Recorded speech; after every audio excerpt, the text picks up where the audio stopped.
I'm going to take you to 5 different cities in the United States that hold the collection of all of the artifacts and pieces of history of that ship. There's going to be no speculation, no theories in this video. I'm just going to take you to the places that I went to and show you firsthand everything that is left of that wonderful ship so we never forget those 29 men. I'm taking you to the Great Lakes Shipwreck Museum at Whitefish Point in Michigan. You're going to see the Edmund Fitzgerald bell and many other things inside of that museum. I'm also taking you to dock number 1 in Superior, Wisconsin. This is the last dock that the Fitzgerald left from, and we're going to go on my boat. I'm going to really have you feel what it was like departing. Also, we're going to Sault Ste. Marie, Michigan. That's the Valley Camp Museum. Lots of pieces of history inside of there. We're also going to go to Duluth, Minnesota, a smaller collection, but a lot of pieces of history that'll help us understand that story. And last but not least, Detroit, Michigan. This is the lost anchor that they recovered in the 90s. We are going to see everything. Let's first start out at the Whitefish Point location to get things going. The Great Lakes Shipwreck Museum at Whitefish Point in Michigan. This is the first time that I was ever there. That big building straight ahead there. That's where you go and get your ticket to be able to access these buildings. But just a huge area when I was there. It was really, really amazing. And right there is the building that we walk in to see the bell of the Edmund Fitzgerald. And there's other pieces of history all around. It was a really surreal experience to walk in and see that bell for the first time. And they have some light music that's playing in the background. But that bell is really the centerpiece to me, and I think to all of you as well, to really remember those 29 men. But everywhere that you look, there was pieces of history that really tie you into some of the tragedies on the Great Lakes. What you're seeing right here is a diving suit that was used once they found the wreckage of the Fitz. They went down and explored that ship at the bottom. And right here, it never gets old seeing a beautiful model of the Fitzgerald. It's my favorite ship. I think you just think of that history. It pulls you into loving that ship for the rest of your life. And seeing these type of pieces of history, the artifacts, it was just amazing.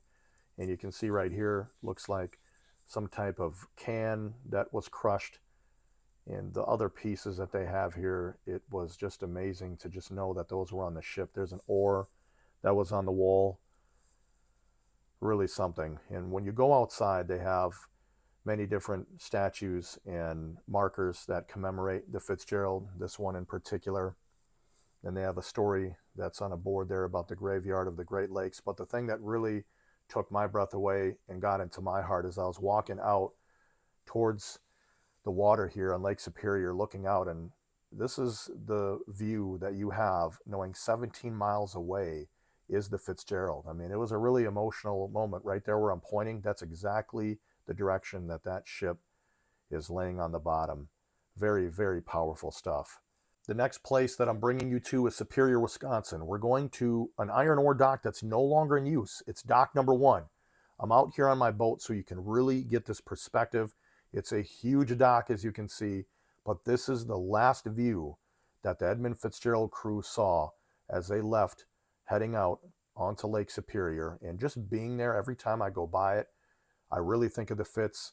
This next part is the actual voyage. As you were going out, the Superior entry, this is what they were seeing as they left, going out onto Lake Superior. And once you cross past that lighthouse, you are out on the lake and you're moving along. The next location we're going to together is Sault Ste. Marie, Michigan, and this is the Valley Camp Museum. Now, Valley Camp is a retired ship, so all of this that you're going to see is inside of this ship.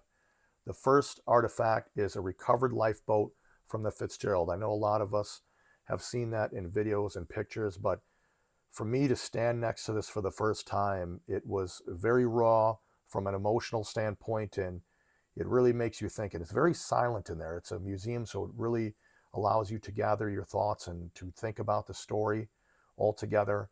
This wall was really something. This is all of the sailors. They have their names on the wall, all 29 of them.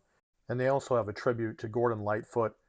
A lot of people say that he is the 30th crew member because of that beautiful song that he put out for us to listen to. And you can see the record on the wall. Here's the second lifeboat that they have.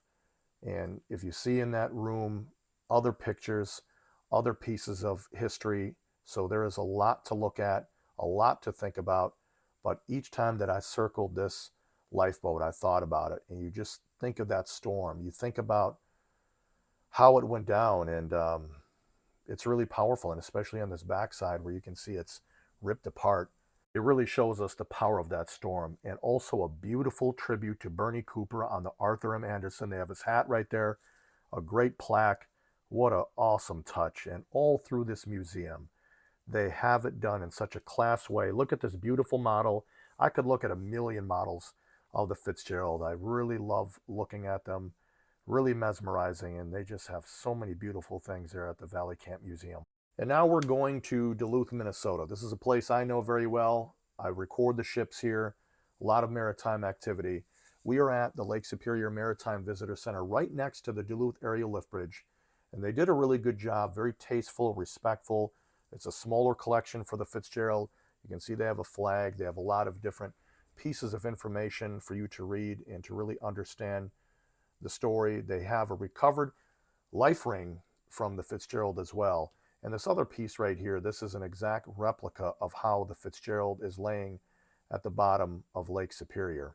I also included these two pieces that I thought were very respectful and done right for those crew members telling the story at the Duluth Museum. The final location that we are going to is Detroit, Michigan.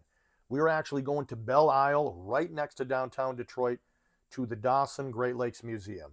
And what makes this really remarkable is what you're going to see on the screen in a second is a recovered anchor from the Edmund Fitzgerald. It lost it in the Detroit River in 1974, just before the tragedy, and it was recovered in 1992. So to be able to put your hand on it, to feel it, to think about those crew members, to think about what happened, it's really impactful, and I absolutely would recommend that you go and check this out. Boat friends, we will never, ever forget the 29 men that lost their lives during that powerful storm on Lake Superior. And you know, there's really part of me wondering, should I even do a video? Because it's so important to me, the Fitz, the respect I have. I did it because I have 5 different locations showing the beautiful tributes to those men and to that ship. If you feel that this video was done in the right way, I respectfully ask you to hit the like button as well as the hype button, because that'll allow YouTube to know that this video is one to share with those that want to learn about the Fitzgerald, its history, and just an overall tour to help people really know how important the ship is to so many of us. I thank you so much for watching. With respect, I will see you soon.